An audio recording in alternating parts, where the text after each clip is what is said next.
Hello, my friend. Today I will tell you another long-forgotten legend. Close your eyes and let the magic transport you to Middle-earth. Our journey begins.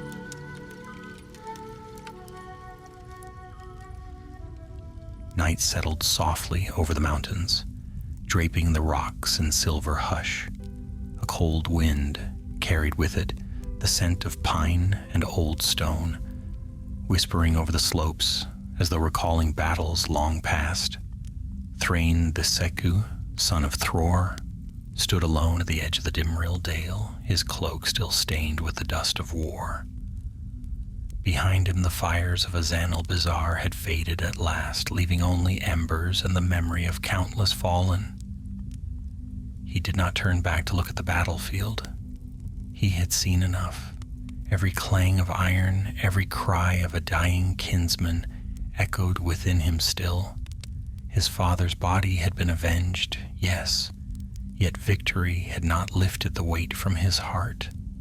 The Orcs had been driven from the valley, their main host broken, but along the mountains, scattered tribes still lurked, gathering like storm clouds that refused to disperse. Peace had not truly come. At his side approached Balin, young in years, yet keen of mind. "The others are ready," he said quietly. "If you wish to take the first watch, we can move by dawn." Thráin nodded but did not answer at once. His gaze remained fixed on the shadowed peaks. Somewhere within them, far to the north, a remnant of the Orc army had fled, a horde led by one who had escaped the final slaughter. Rumors whispered his name already, a war chief whose malice had not died in the valley. Some claimed he meant to gather the broken remnants of the mountain orcs and strike back. Thráin could not allow that. When at last he spoke, his voice was low but firm. "We will not wait for dawn. The orcs will travel by night. If we delay, we lose their trail." Balin hesitated, then bowed his head. "As you say, the others will follow." They set out beneath the moon, a company small but resolute. Dwarves hardened by the long war, each bearing scars of the battle from which they had so recently risen. Among them marched Oin, skilled in lore, Fundin, stout-hearted and grim, and Dwalin, whose axe had hewn through more orc mail than any other in their ranks. Their steps were steady, their spirits quiet, for though the great battle had ended, this new hunt carried a shadow all its own. The path wound through dense forest, the branches creaking like old bones. Now and again the company halted when Oin bent to study the ground. Whatever trail the orcs had left was faint, polished smooth by rain and wind, but signs remained, the mark of heavy boots, the drag of wounded feet, the ash of campfires long extinguished. "They head north," Oin muttered, "as you thought, toward the high valleys." Thráin's grip tightened around the haft of his father's weapon. "Then north we go. Keep your voices low. There is more than wind watching these woods." Hours passed. The moon dipped behind the peaks, and darkness thickened. Still they pushed on. Twice they sensed movement in the trees, once a rustle overhead, once a distant growl. Yet nothing showed itself. The forest seemed to be listening, holding its breath as the dwarves advanced.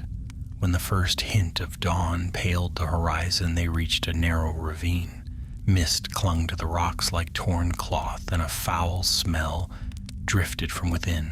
Dwalin wrinkled his nose. "Orcs camped here recently." "Not recently," Oin corrected, touching the stone. "Last night." A tremor passed through the company.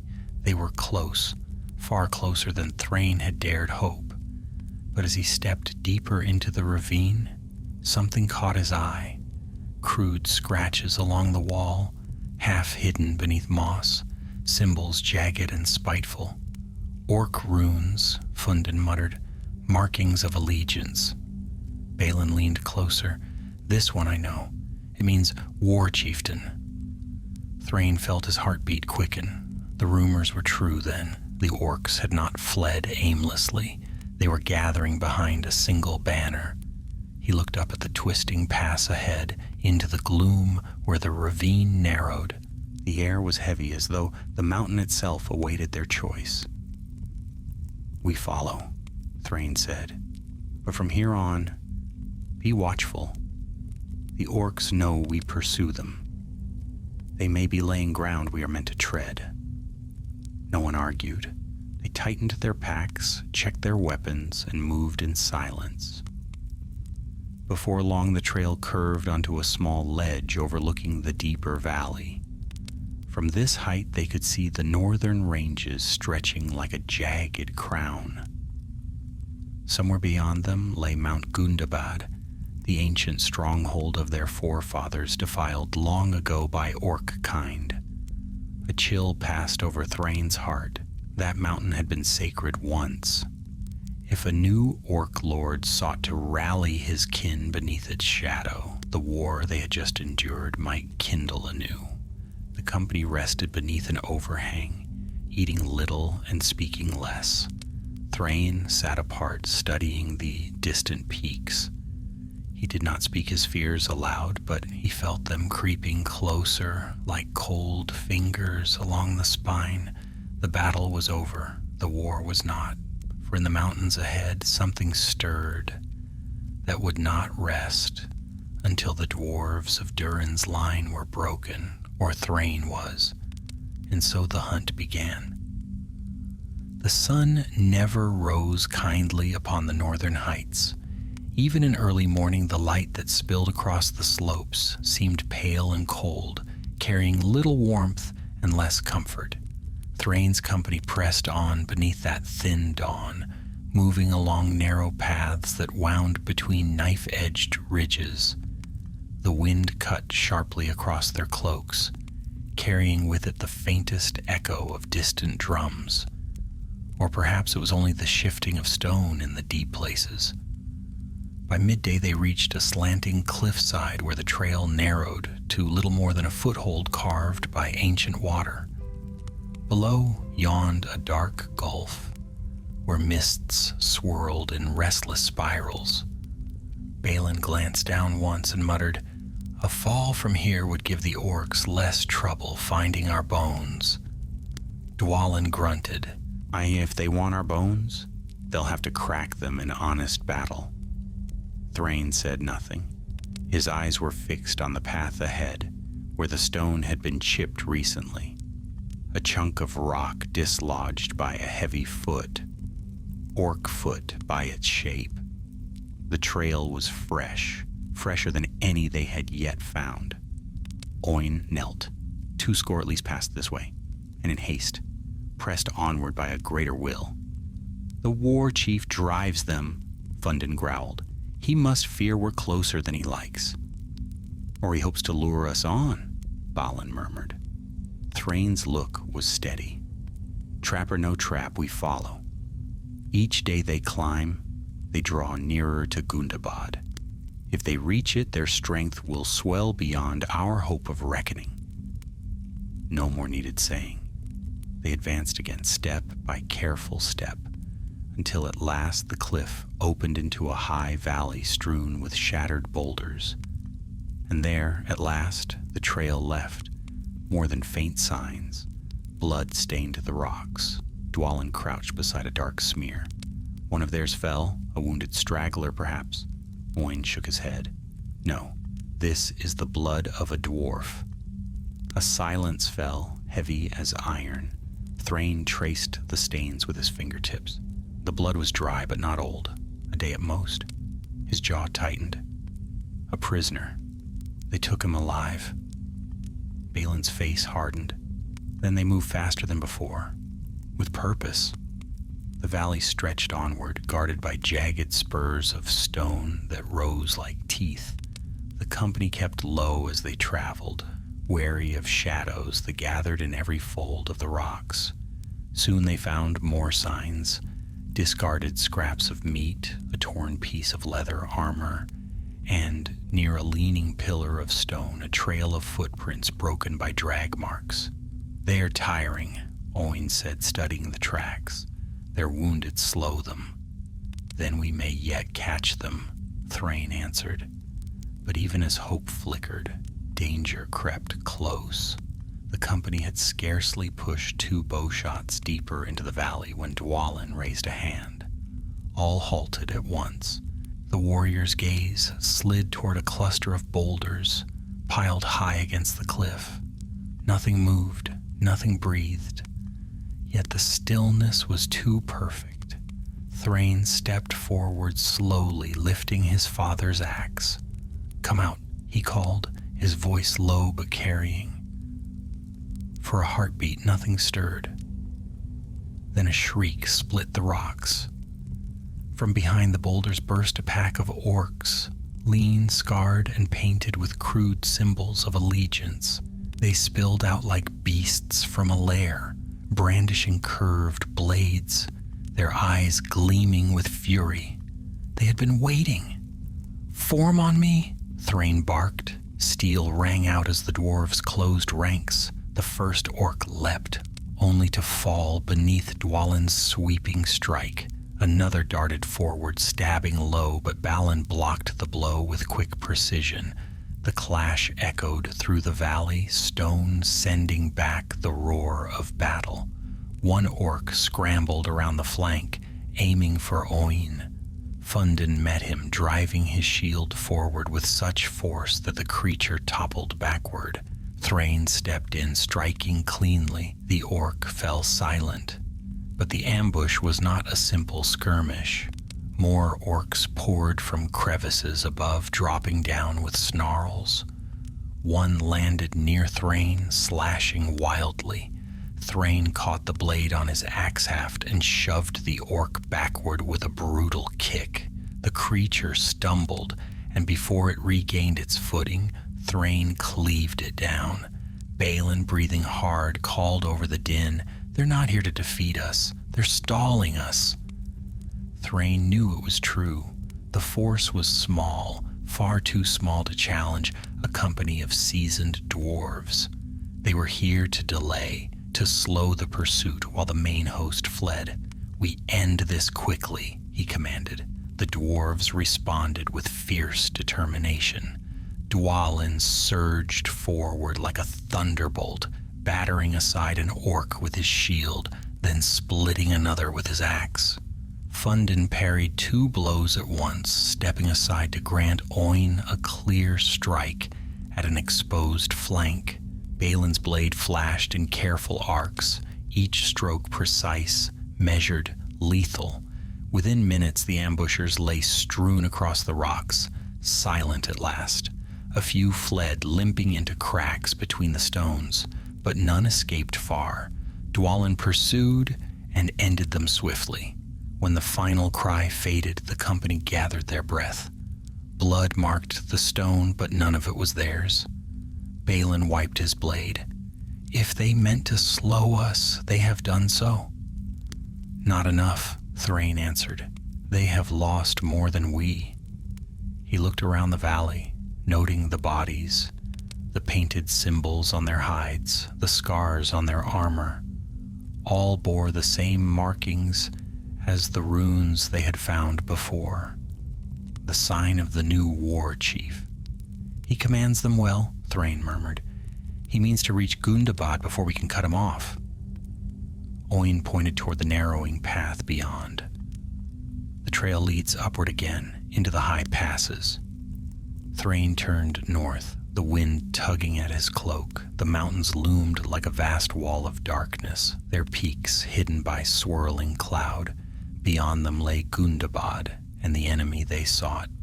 "We go on," he said, "no stopping until nightfall. And even then, only if the rocks rise against us." The company set forward again, climbing the steep ascent that wound into the higher wilds. Every step carried them deeper into hostile ground. The air grew colder, thinner, sharper. The The sky dimmed as storm veils gathered over the peaks. But Thráin did not falter. His heart burned with purpose stronger than the chill wind or the dread that clung to the stones. Somewhere ahead the war chief retreated, seeking refuge in ancient halls long defiled. Somewhere a dwarf prisoner struggled in chains, and if Thráin had his way, neither the Orc Lord nor the mountain itself would hide him long. Thus they climbed, step by step, into the narrowing world of stone and shadow. The pursuit had begun in earnest now, and the mountains seemed to hold their breath, waiting for what next would come. High above the last line of stunted pines, the world narrowed into a realm of stone and silent heights. The wind swept unchallenged across the ridges, carrying the thin howl of distant crags and the creak of glaciers shifting beneath their own ancient weight. Thráin's company climbed steadily, though each step felt heavier than the last. The air was sharp enough to sting the lungs, and frost clung to every surface like a thin skin of glass. By late afternoon, they reached a long, sloping terrace where broken pillars jutted from the ground, remnants of some ancient outpost long abandoned. Crumbled walls lay scattered in the snow, half buried by drifting ice. Dwalin tapped one fallen block with the butt of his axe and murmured, "Dwarf work once, but no hall stands here now." Oin brushed frost from the stone. Old indeed, before the orcs crept over these ranges like rot. Whoever built these walls left them long before the shadow grew strong. Thráin traced a carved ridge with his gloved fingers. Weathered though it was, he recognized the shape, a rune of Durin's folk, worn nearly smooth by uncounted years of wind. The sight tightened something in his heart. "We tread ground our fathers knew," he said quietly. "May their memory guide us." They paused only long enough to drink melted snow and rest their legs. The cold bit fiercely once they sat still, urging them onward before numbness settled.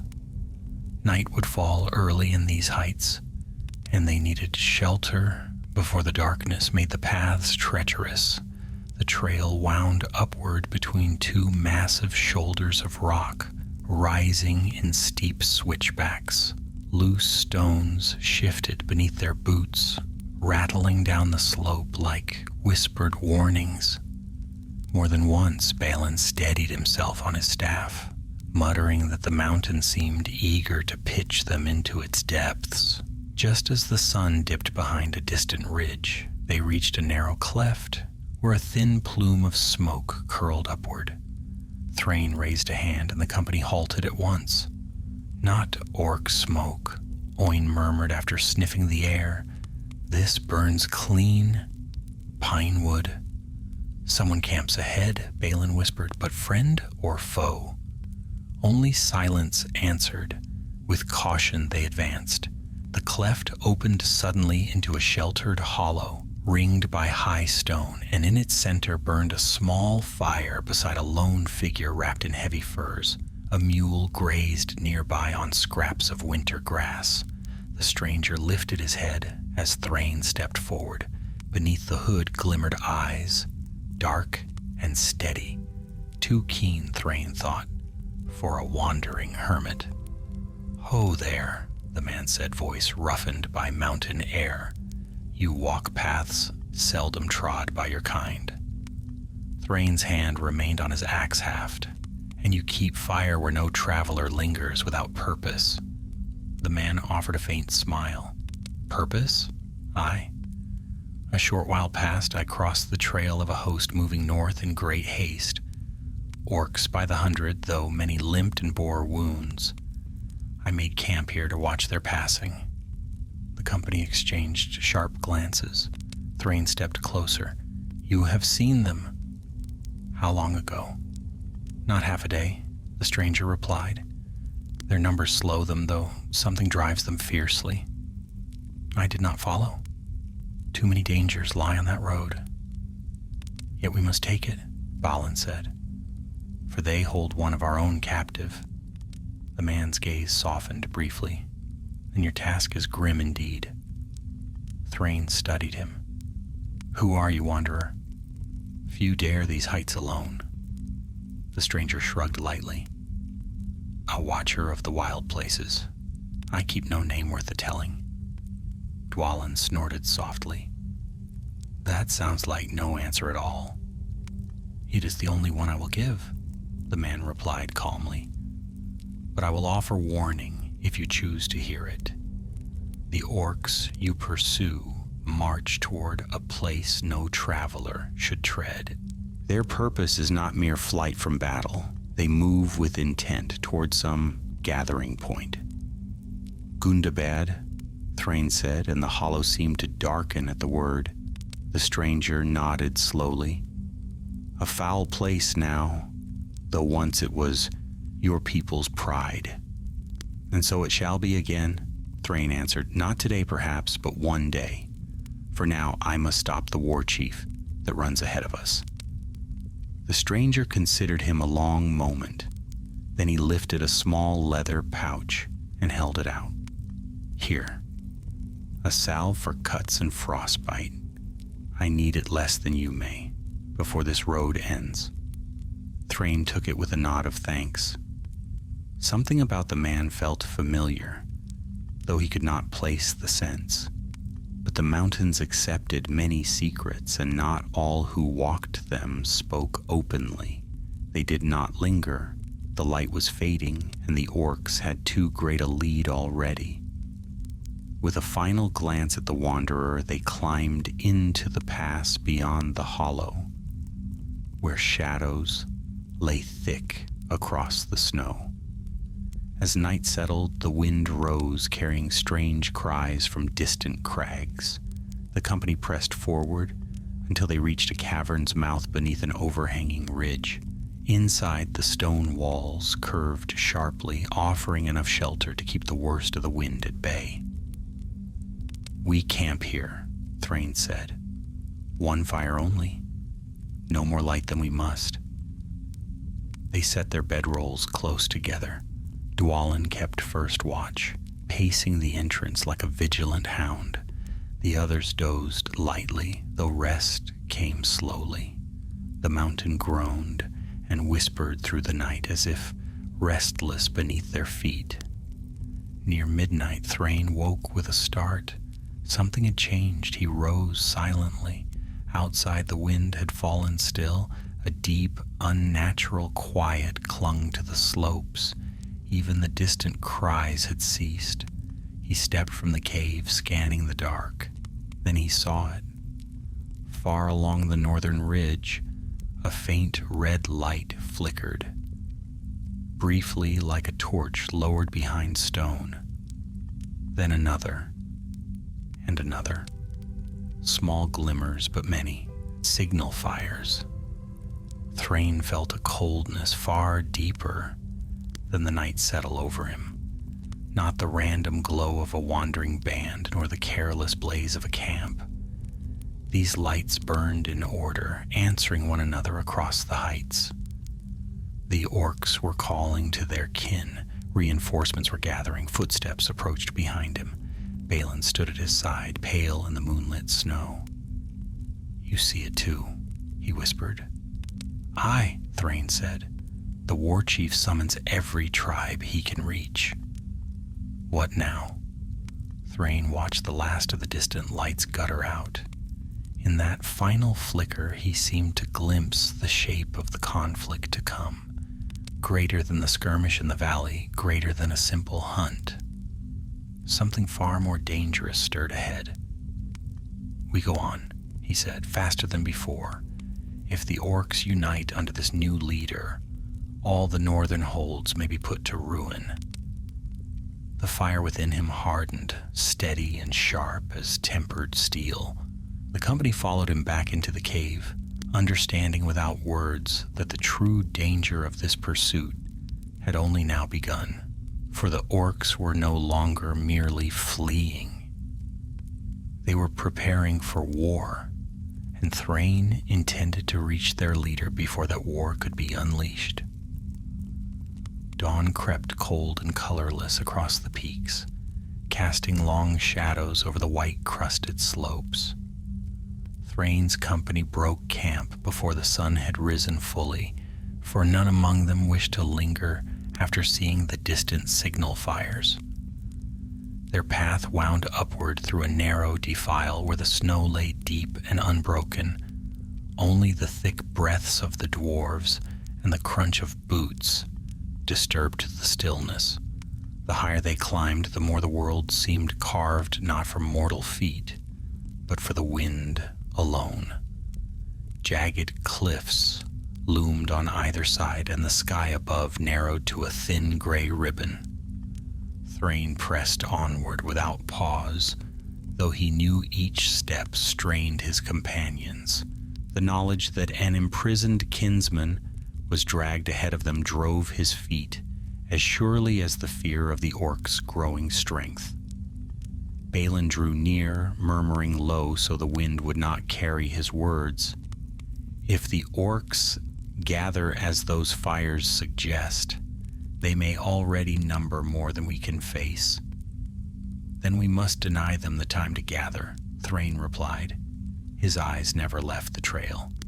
If the war chief falls, the rest will scatter. Dwalin overheard and grunted.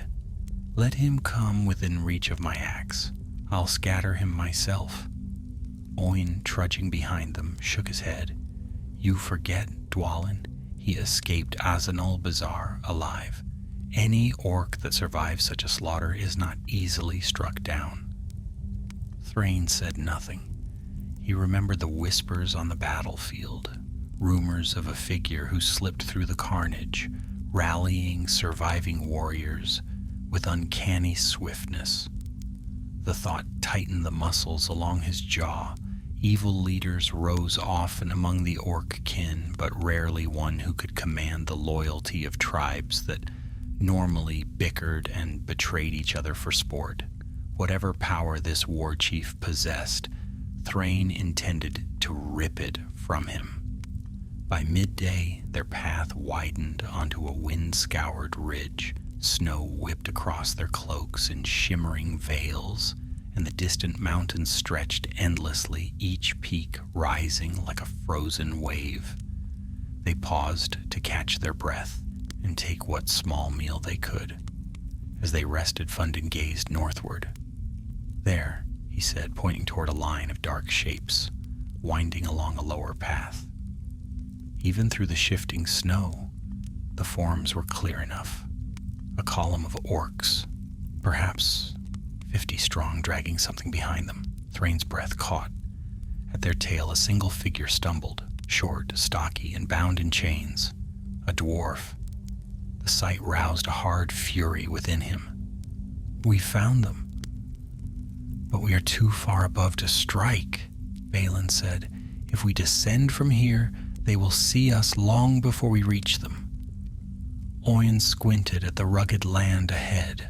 The ridge narrows further up. There may be a way around, a descent that will put us ahead of them. Then that is the way we take, Thráin said, rising at once.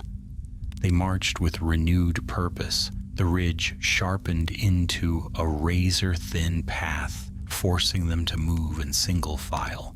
Wind screamed along the precipice, threatening to sweep them from the heights. More than once, Dwalin or Fundin braced another with a quick hand as the stones shifted beneath their feet. At last, the ridge dipped into a labyrinth of broken rock and narrow ledges. The path wound downward in sharp twists, sheltered from the harshest winds. Here the snow thinned, replaced by patches of loose shale that clicked underfoot. Balin moved ahead to scout, returning after a short while. A way down lies beyond the next bend, though it is steep. From there we can reach the valley floor unseen. Thráin nodded. Lead us. They descended with care, gripping the rock whenever the slope grew treacherous. The air warmed slightly as they returned to lower ground. Soon the valley lay before them, a basin of crags and shadowed hollows. At its far end, the orc host trudged onward, unaware that their hunters descended behind them. Thráin signaled for silence. The company crept along a ridge that overlooked the marching column. From here they could see clearly the prisoner among them, a sturdy dwarf with dark hair matted by blood. He struggled against his bonds now and then, but the orcs struck him down. Each time he faltered. "Who is he?" Balin whispered. Oin frowned. "I cannot tell from here. But whichever hold he belongs to, we cannot leave him to this fate." Dwalin's fists tightened. "Then let us strike." "Not yet," Thráin said. "There are too many. We choose our moment carefully." The orcs halted in a narrow ravine, gathering around a cluster of jagged rocks that rose like a crooked crown. Several slipped away into a cave mouth at the base of the stone. Others collapsed where they stood, growling in exhaustion. A small scouting band broke off, heading toward the northern slope. Thráin's mind raced. "We strike when the scouts leave sight. If we move swiftly from this ridge, we can reach the cave before the rest know we are upon them." Fundin's face darkened. "A cave full of orcs, Thráin? We do not know what lies within." "That is precisely why we go," Thráin answered. "If the war chief is there, we cannot let him escape." The opportunity came moments later. The scouting band vanished behind a boulder-strewn rise. Thráin gave the signal. The dwarves moved. They descended the last stretch of rock in a controlled rush, snow scattering around their boots. Before the orcs could react, the company reached the edge of the ravine. Thráin leapt down first, landing with a crash of steel. His axe swept in a wide arc, felling the nearest orc before it could even draw breath to howl. Dwalin and Fundin followed with thunderous force, crashing into the nearest cluster of foes. Balin moved with swift precision, striking from behind Thráin to cut down two more. Oin shielded their flank, keeping watch for any who might attempt to flee toward the prisoner. The ravine exploded into chaos. Orcs scrambled to their feet, shrieking curses, but confusion slowed them. The dwarves pressed their advantage, cutting down the first wave with brutal efficiency. A tall orc lunged at Dwalin, only to be driven backward by a crushing blow from his shield. Thráin fought as though the wind itself stirred his limbs. His axe rose and fell, cleaving through crude armor and scarred flesh. Every strike carried the weight of his father's memory and the fury of the mountain's long suffering. Then a shout cut through the clash. "The prisoner!" Oin pointed toward the bound dwarf who had fallen in the struggle. An orc stood over him, raising its blade for the fatal strike. Thráin surged forward, but the distance was too great. He would not reach the prisoner in time. Balin did. The young dwarf lunged across the battlefield, swift as a gust. His blade flashed, catching the orc's descending arm. The creature howled and staggered. Balin struck again, ending it before the blow could fall. The prisoner collapsed, dazed but alive. Thráin reached them seconds later. "You are safe now," he said, cutting the chains with a single stroke. The captive coughed weakly. "You came after them. I feared no one knew." "We know," Thráin replied, "and we will finish what we began."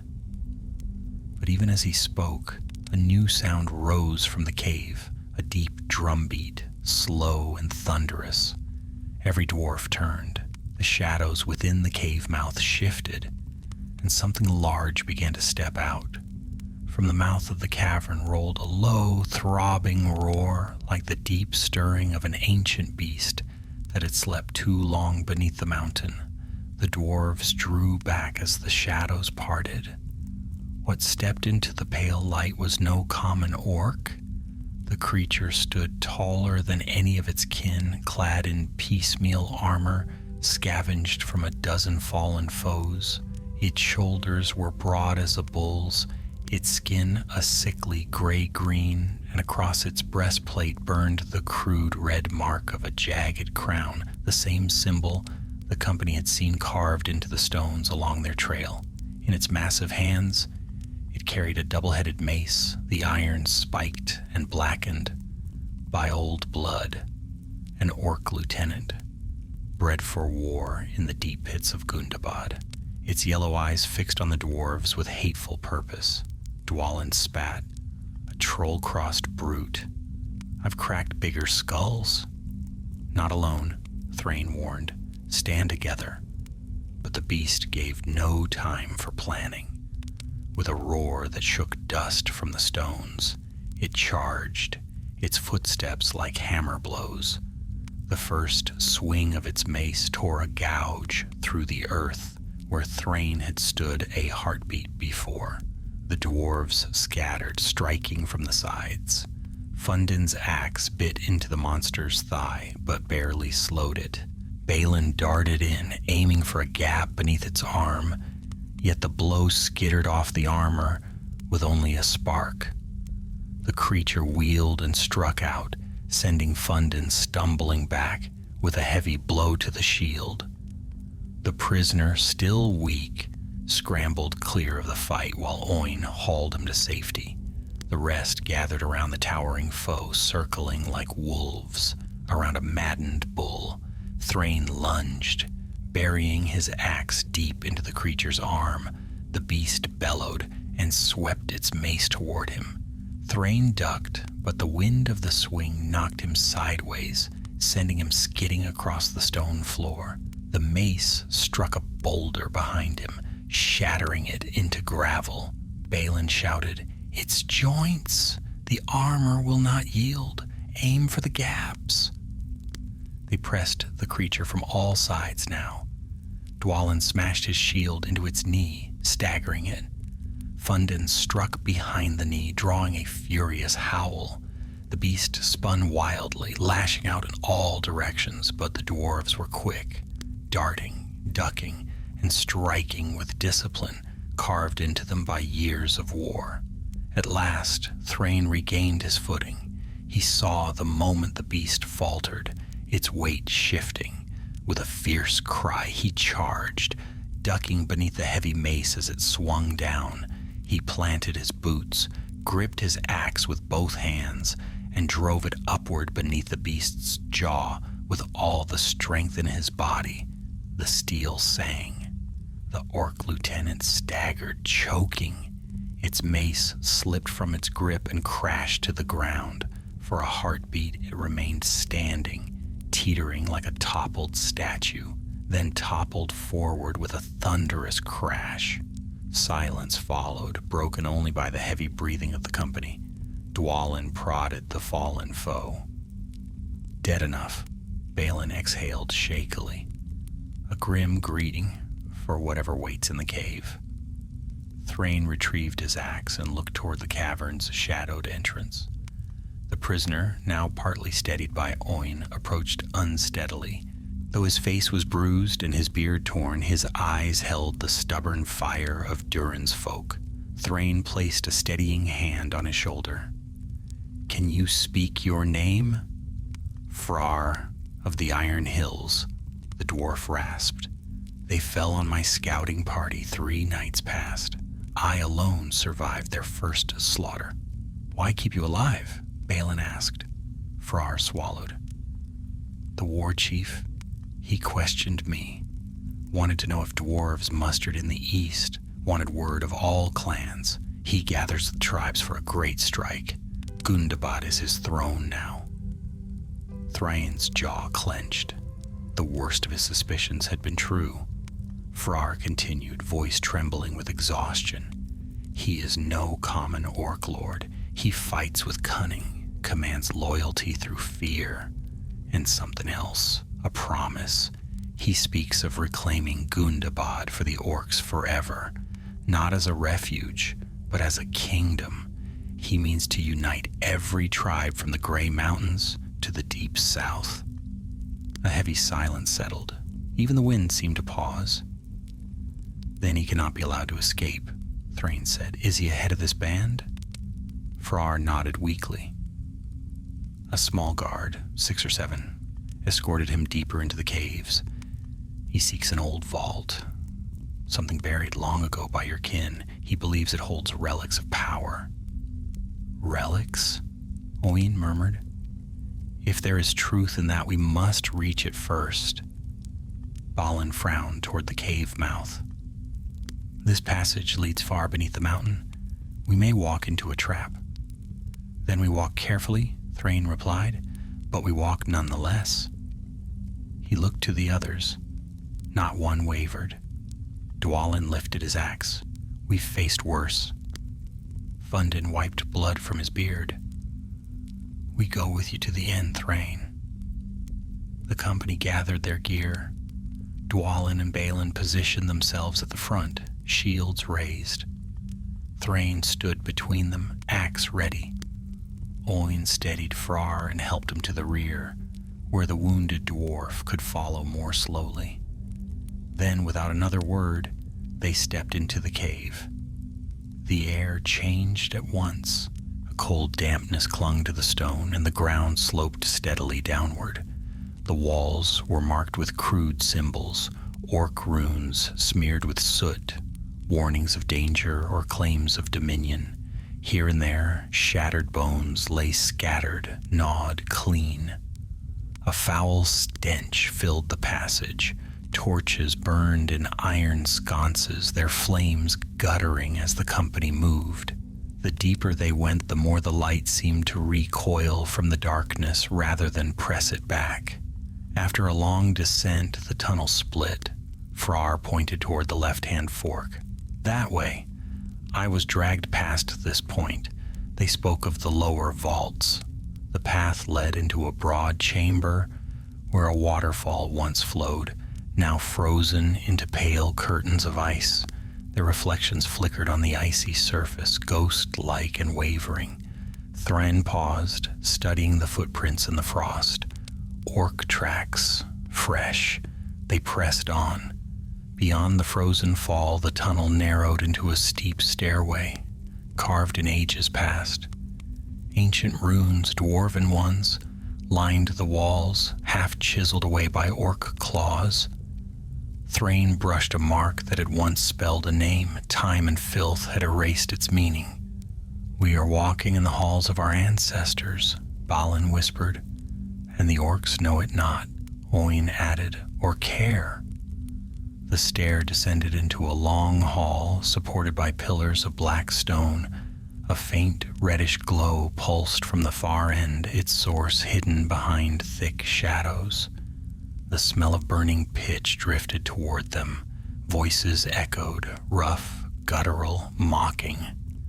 The orcs were near. Thráin signaled the others to silence. They crept forward, each step measured, breath controlled. The glow grew stronger. At the end of the hall, the passage opened wide. There, atop a sloping ledge, stood a heavy stone door carved with ancient dwarven reliefs.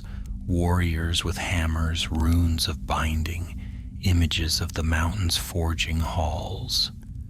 Before it stood the war chief's guards.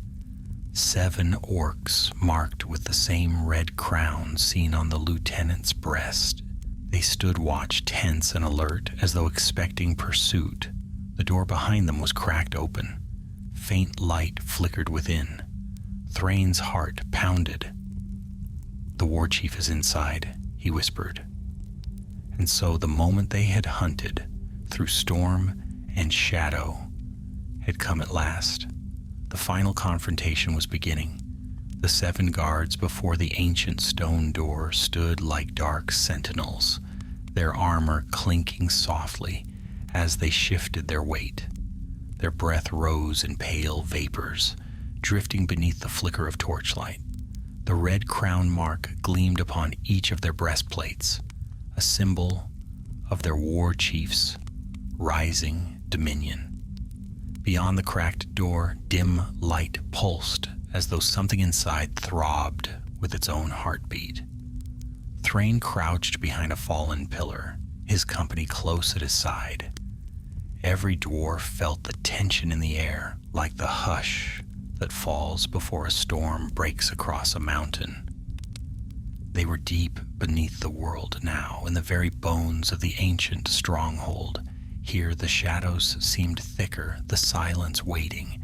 Balin leaned near him and whispered, "If he means to rouse the tribes, this vault must hold a relic of great worth, or a memory he wishes to defile," Oin murmured, his eyes tracing the runes carved along the walls.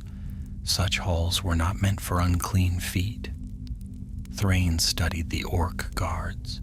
Their stance was disciplined, unusual for creatures who often relied on brute numbers and wild fury. Each one watched outward, scanning the shadows of the hall. They expected an approach. They were prepared, but they had not prepared for Thráin. "We strike swiftly," Thráin said, "before they can raise cry to warn their master." Dwalin's grip tightened on his shield. "We take them in one rush?" Thráin nodded. "They cannot be allowed to flank us. Fundin and Balin to my right, Dwalin and Oin to my left. I take the center path. When we break them, we press through the doorway at once." Oin glanced back at Thráin, who leaned against the wall, breathing carefully. "Stay behind us. Call out if danger comes from the rear." Thráin managed a weary nod. "Aye, but go swiftly. The war chief works at something within that chamber. You must stop him." No more words were needed. Thráin lifted his axe and breathed deeply once, steadying himself. He could almost hear his father's voice in the memory of battle, urging him onward. Then he gave the signal. The dwarves surged from cover like a tide of steel. Their boots struck stone with a thunderous rhythm. The guards snarled in alarm, raising blades and notched spears. Thráin met the first with all the momentum of his charge, battering aside its guard and driving his axe into its ribs. Dwalin's shield slammed another orc against a pillar while Fundin's strike bit clean through a helm. The hall erupted in clamor. Steel against steel, battle cries echoing like storm winds. The guards fought with grim resolve. One darted to the side, attempting to circle toward Oin, but Balin intercepted, parrying its blow and finishing it with a swift cut beneath the arm. Another orc thrust a spear at Thráin, grazing his shoulder. He grunted, seized the haft, and ripped it from the creature's grasp before striking it down with a crushing blow. Dwalin grappled with a towering guard, their weapons locked. The orc snarled and shoved, but Dwalin planted his feet and twisted sharply, sending the brute crashing to the ground, where Oin ended it with a downward strike. Fundin blocked 2 blows at once, then feinted low, drawing his foe into a misstep. His counter-strike felled the guard cleanly. At last, only one remained. It darted backward toward the door, perhaps to warn its master, perhaps to make a final stand. But before it reached the opening, Balin leaped forward and struck it hard across the back of the knees. The orc collapsed, and Dwalin finished the task with a swift, heavy blow. Silence followed, broken only by the dwarves' heavy breaths. The ground before the stone door was strewn with the fallen. The torchlight flickered across their armor, making the red marks seem to bleed upon the stone. "Quickly," Thráin said, "before the war chief senses our approach." They drew together and pushed at the heavy stone door. It moved slowly, groaning, as though protesting the intrusion. The crack widened, spilling dim, reddish light across their faces. The chamber within was vast. It had once been a grand hall. Thráin could sense it in the curve of the walls, the proud rise of carved pillars, the faint remnants of ancient reliefs long defaced. But the orcs had corrupted it. Torches burned with pitch smoke, and great iron braziers glowed like coals in a forge. At the center of the hall stood a stone dais, raised above the cracked floor. Upon it labored the war chief. He was tall for an orc, broad-shouldered, draped in heavy iron plates, his helm shaped like a jagged crown. His back was turned to them as he studied the stone vault set into the dais. The vault was sealed with ancient runes glowing faintly under the torchlight. He muttered in his harsh tongue, tracing the carvings with clawed fingers. A cracked rod of bone lay nearby, perhaps some tool he'd used to pry at the seal. On the floor, scattered around him, were fragments of stone and metal, remnants of his attempts to breach the vault. And there, set upon the dais, was the unmistakable carving of Durin's crown. Balin drew a slow breath. This is no common vault. No, Owain whispered. It is a reliquary, a place of remembrance built in the early days of Gundabad's glory. Thráin stepped forward, each footfall echoing across the chamber. The war chief froze. Slowly he turned to face them. His eyes burned with cold fire, his mouth twisting into a cruel grin. He lifted a long, jagged blade, blackened and nicked by many battles. So, he hissed, his voice gravelly, the son of Thror comes at last. Thráin held his axe steady. You defile the halls of my fathers. Your kin spat blood enough upon the slopes of Azanul Bazaar, yet still you cling to shadow. The orc lord laughed mockingly. Your father died screaming. I saw his head roll down the stones, and you come here seeking vengeance? You are bold, yet foolish. A shudder ran through Thráin, but his voice was firm. You will harm no more of my kin. The war chief pointed to the vault. This relic will bring all tribes to me, and when the mountains tremble with my legions, the dwarf folk will be driven from every hall they cling to. You will not open it, Thráin said. I will see to that. Then come, the orc snarled, spreading his arms. Let us finish what began on the battlefield. The chamber seemed to draw breath with them. Thráin raised his axe. Dwalin and Fundin tightened their grips. Balin whispered a prayer to the Maker beneath his breath.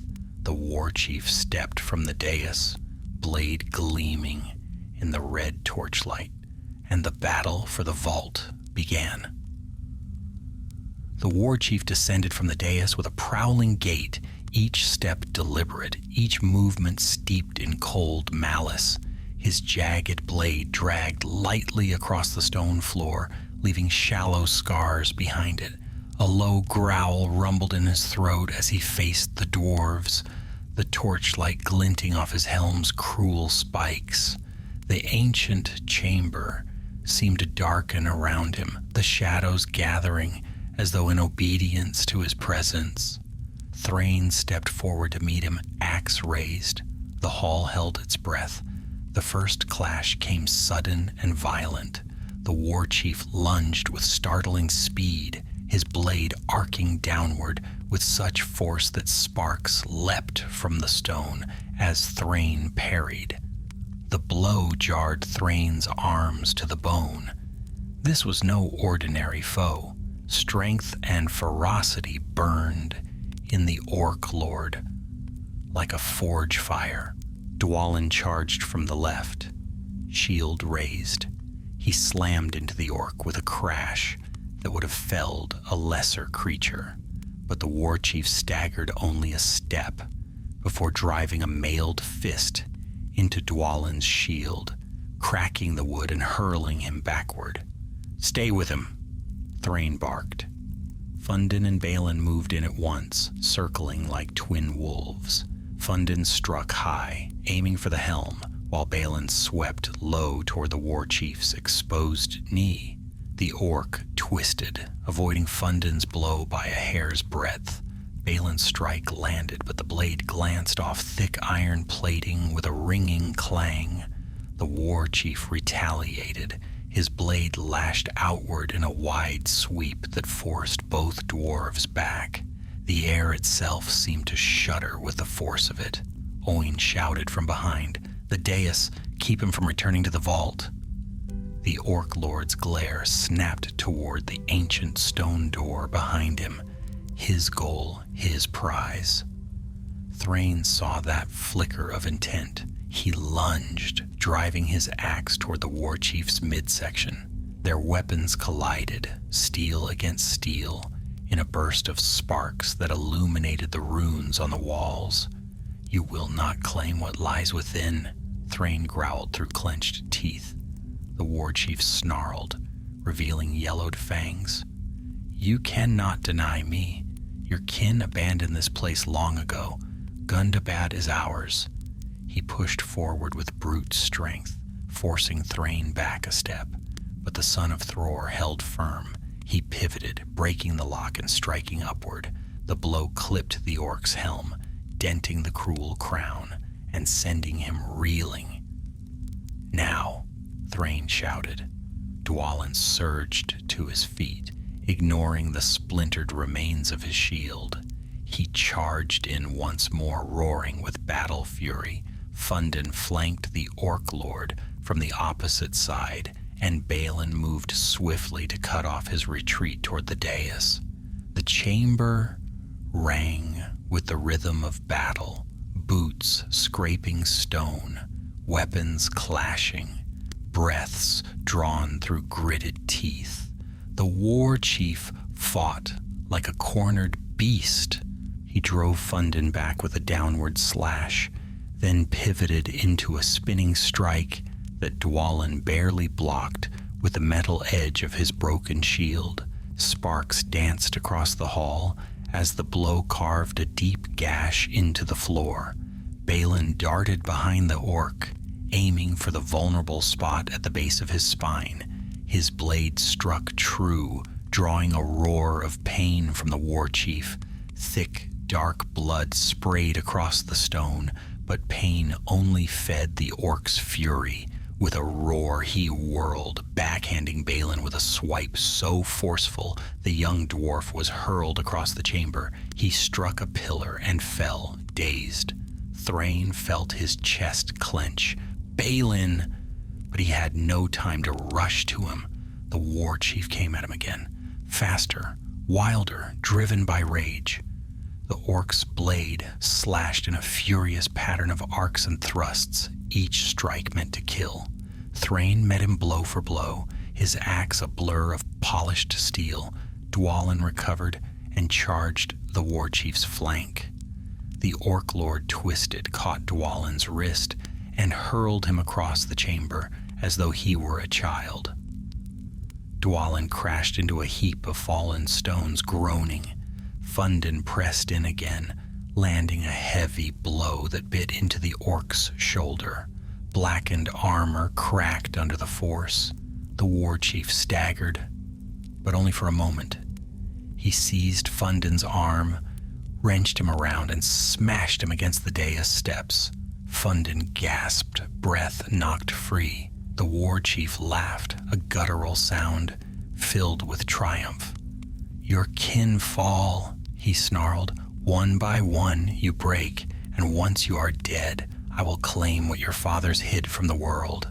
Thráin's eyes burned with fury. "You will not take these halls, not while I draw breath." The orc turned back to him, raising his blade for a killing stroke. But before the blow fell, a voice cried out from the far wall, "Thráin!" Frar, battered and weary though he was, had not stood idle. Through stubborn grit, he had dragged himself closer to the battle. Now he hurled a stone, small but well aimed, with all the strength he could muster. The stone struck the war chief square in the side of the head. The Orc Lord snarled, and turned angrily toward the wounded dwarf. That moment was all Thráin needed. With a roar that echoed through the chamber, he drove forward. His axe swung in a mighty arc, fueled by every loss, every battle, every sorrow that had driven him here. The blade struck the war chief's side, biting deep through armor, flesh, and bone. The orc's breath caught in his throat. He staggered, dropping his great blade. Dwalin charged from behind and rammed his shoulder into the orc's back, driving him to his knees. Thráin raised his axe high. For Thror! The axe fell. The war chief collapsed, his massive form striking the stone with an echo that rolled through the ancient hall like distant thunder. The red crown mark on his chest flickered in the torchlight, then faded into stillness. Silence settled, deep and complete. For a time, no one spoke.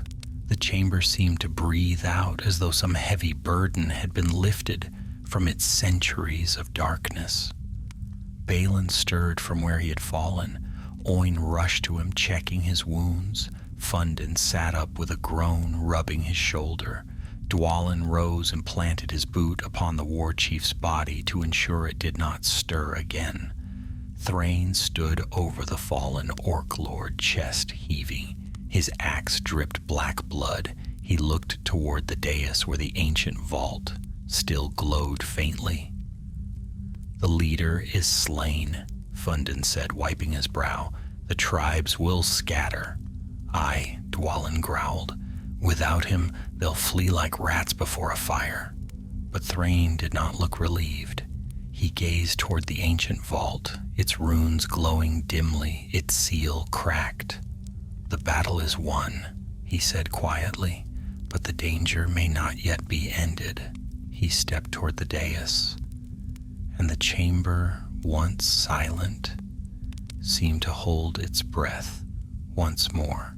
Thráin mounted the steps of the dais slowly, each rise bringing him closer to the ancient vault the war chief had labored to breach. The stonework was beautifully wrought beneath the grime, old dwarven craft, carved in ages when Gundabad still knew honor. Twin hammers were etched upon the surface, crossed beneath the runes of Durin's house. Though cracked by the orc lord's efforts, the seal still held, glowing faintly with a pale, steady light that defied the gloom of the chamber. The others gathered below, their breaths hushed. Even the torches seemed to burn quieter. "What lies within?" Balin murmured, leaning on his staff. Oin traced a rune along the nearest pillar. Such vaults were not built to hold wealth or weapons, but memory. Tablets of lineage, records of kingships, relics to remind future generations of their roots. Dwalin huffed, "Hardly worth bleeding for." Fundin shot him a stern look. "To our forefathers, memory was worth more than any golden hoard." Thráin barely heard their words. He reached out and laid his hand upon the cold stone. An unexpected warmth pulsed from beneath his palm. The glow of the seal shimmered, responding to him, recognizing him. "Blood of Durin," Oin whispered. "The vault knows its heir." Thráin felt something stir deep inside him. An echo of kinship, a faint chord struck far within the stone. It was not a voice, but a feeling, drawing him nearer. He pressed harder, and the cracked seal brightened. Runes glowing like embers stirred to life. Slowly, the vault began to open. Dust drifted from its edges. Stone grated against stone. The great slab shifted outward with a sigh, as though awakened from centuries of silence. Inside lay a small chamber, no taller than a dwarf's chest, lined with ancient metalwork. Upon a raised pedestal rested a single iron coffer, bound in silver. Not ornate, not even large, but its presence filled the air with a weight that was not wholly physical. The war chief had been right about one thing. The relic held power, but it was not power meant for orcs. Thráin took the coffer in both hands. It was heavier than it appeared. Age had not dulled the craft. Its hinges gleamed faintly, untouched by rust. He set it gently upon the dais and lifted the lid. The interior glowed with a soft golden light reflected from a single object, a circlet of bent mithril, simple in shape, almost plain at a glance. Yet every dwarf in the chamber felt something shift, a breath, a memory, a whisper of ancient halls long since reclaimed by shadow. Balin gasped softly. A crown piece. Oin shook his head in awe. Not just any. That is a remnant of the lost crown of Gundabad, forged in the elder days. Dwalin frowned. A broken scrap of circlet? That is what the Orc Lord sought to raise armies? Not a scrap, Oin replied. A symbol. To dwarves, it would be a reminder of who once ruled these halls. But to orc kind, a trophy. Proof that their dominion is absolute. With it, the tribes would rally behind him. Fundin's voice grew low. A relic of lost kingship turned into a banner of orc rule. That is an evil thought. Thráin gazed down at the mithril circlet. Despite its age, it shone with quiet dignity, unmarred by the filth of time. He traced its smooth curve with reverent fingers. This belonged to Durin's house, he murmured. To the kings who shaped these mountains before any shadow fell, it should have never been touched by orc hands. A memory stirred within him, his father's voice deep and steady. A king must remember his line, Thráin, even when all else is lost. The weight of the circlet seemed to settle into his heart. He closed the coffer. Dwalin stepped forward. We should leave this cursed place. The orcs outside may have heard the battle. But Fundin shook his head. Not yet. Smoke gathers strangely here. The deep halls muffle sound. Even so, the shadow of danger still pressed at the edges of the chamber. Frar limped forward, leaning on Oin. His face was pale, yet determination burned in his eyes. Thráin. The tribes won't scatter quickly. The war chief had already sent messengers northward. If they return to find him dead, some may still press toward Gundabad, hoping to claim what he sought. Thráin nodded grimly. Then we will deny them that hope. He lifted the iron coffer and stepped from the dais. We collapse the vault. No orc shall ever reach it again. Dwalin grinned fiercely. Now that is a task I'll gladly do. They set to work with swift efficiency. Dwalin and Fundin checked the supporting pillars while Oin searched for natural fissures. Balin gathered fallen stones to brace the approach so the collapse would fall inward, sealing the chamber without trapping them. But Thráin remained near the dais a moment longer, staring at the war chief's fallen form. Balin joined him. He nearly opened it. Aye, Thráin said softly. Another hour, perhaps less. Balin studied Thráin's face. You bear sorrow in your gaze. Thráin exhaled. Too much death has followed us since Azanul Bazaar, but this... He touched the coffer. This reminds me of what we fight to preserve. Not gold nor glory, but memory. Balin nodded solemnly. Then let us end this chapter with honor. A thunderous crack echoed from the far pillar. Dwalin shouted, Stand clear! The company retreated to the hall's entrance. Fundin struck the weakened pillar with a final blow. The stone groaned, and the ceiling above the vault buckled. With a roar like a mountain awakening, rock and dust cascaded downward. The dais vanished beneath a storm of rubble. The ancient chamber trembled as fissures split across the floor. Pillars collapsed. Stone crashed in great echoing waves until at last the vault was entombed once more. Silence followed. Dust drifted through the torchlight like falling snow. Balin wiped grit from his beard. Well struck, Dwalin. Dwalin smirked. A simple tap, really. Thráin stepped forward, staring at the sealed ruin. The relic now lay beyond reach of all but memory. Safer than in his hands, safer than in any stronghold that might one day fall again. He turned toward his companions. Our work here is done. We return by the upper path. The orcs outside will scatter without their leader, but some may still bar our way. Oin tightened his grip on his staff. We have faced worse today.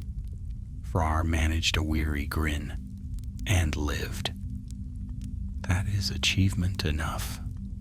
With final glances at the ruined chamber, the company began their ascent through the dim corridor. Their footsteps echoed through the ancient halls, sounding strangely soft now that the war chief's shadow had lifted. But as they climbed, a faint tremor rippled through the stone. Dwalin paused. The collapse went deeper than we thought. Fundin frowned. We must hurry. Some passages may not hold. Thráin led them on, the coffer secured beneath his cloak. Ahead, faint daylight glimmered through a distant crack in the passage wall. Our road is not yet safe, he said quietly, but we have turned the tide. For the first time since leaving the field of Azanul Bazaar, he felt the weight upon his heart lighten, not gone, but eased. Behind them lay the darkness of Gundabad's stolen vault. Ahead lay the long road home, but danger had not yet finished its work upon the mountain. For as they climbed toward the upper halls, the rumble in the deep grew stronger. The tremor shuddered again through the stone more strongly than before, like the distant echo of thunder rolling beneath the mountain. Dust drifted from the ceiling in thin veils. The company exchanged tense glances as they pressed onward through the winding passage. We weakened more than the vault, Oin muttered, steadying Frár with one hand. The mountain groans. These halls were carved long ago, and orcs have not tended them kindly. Thráin quickened his pace. We move. If the upper chambers begin to fall, they may seal us in forever. The tunnel angled upward, sloping into higher ground. Cracked torch sconces lined the walls, their flames sputtering from the draft that now skirled through the cracks. The air carried a strange, metallic taste, old stone shifting where it should not, hidden faults straining against centuries of pressure.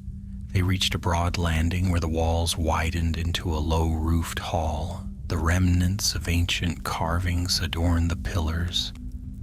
Worn images of miners bearing lanterns, kings lifting hammers in solemn oath, and the rising sun cresting over mountain peaks.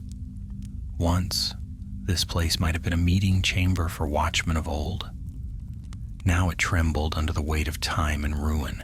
A loud crack split the air. The floor lurched beneath their boots. Go, Thráin commanded. They surged toward the next archway, but a new sound rose from the dark ahead. Snarling voices, quick steps, and the scrape of steel. A band of orcs poured from the shadows, smaller than the war chief's guards, but no less vicious. Their eyes glimmered in the dim, reflecting hatred and hunger. They heard the collapse, Balin whispered. Dwalin lifted his axe. Then let them choke on our steel, the orcs charged. The clash was immediate. Dwarves and orcs met with ringing blows that echoed across the shaking hall. Thráin hewed down the first attacker with a swift, powerful stroke. Dwalin lunged into the thick of them, fighting with snarling defiance. Fundin stood beside Oin, shielding him as he guarded Frár. The fight was fierce but brief. These orcs were weary remnants, scattered now that their leader lay dead. One by one they fell, yet even in victory, the weight of the mountain pressed harder.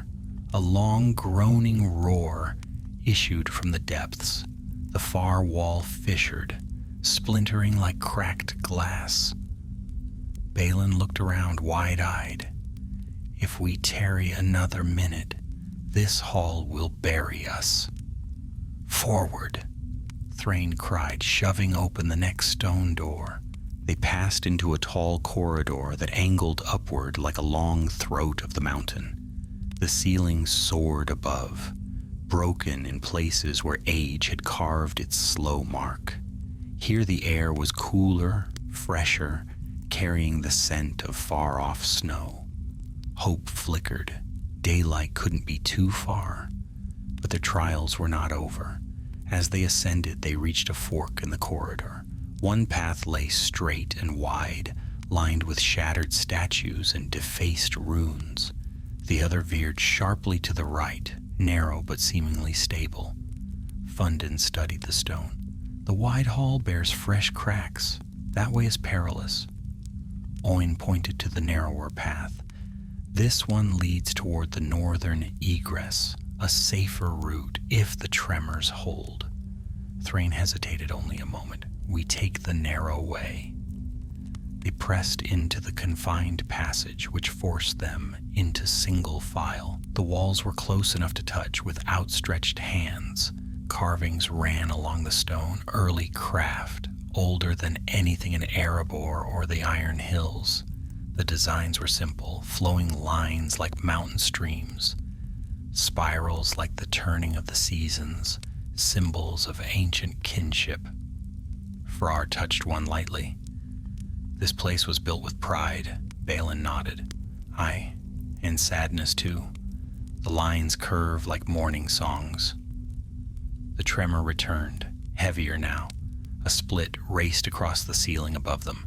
Dwalin grabbed Balin and pulled him back as a slab of stone crashed down where he'd been standing. Move, Dwalin growled. I have no wish to be crushed beneath relics of artistry. They hurried on.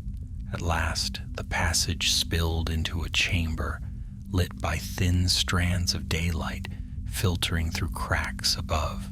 A cold draft swept across them, stirring their cloaks. Relief washed through the company. We're close, Oin breathed, but then they heard it, the unmistakable rasp of orc voices echoing through the chamber. A small war band crouched among the fallen stones near the far exit, likely driven back by the tremors or perhaps returning to report to their slain chief. When they saw the dwarves, their snarls rose like a pack of wolves scenting blood. Dwalin stepped forward. I am weary of these vermin. Thráin placed a hand on his shoulder. Hold! They are frightened. The mountain falls around them. Indeed, the orcs shifted nervously. One glanced at the ceiling as dust rained down. Another backed away, ready to flee. Thráin raised his voice. Your master lies dead. Gundabad will not rise for your kind. Leave now or be buried with the stones you defile.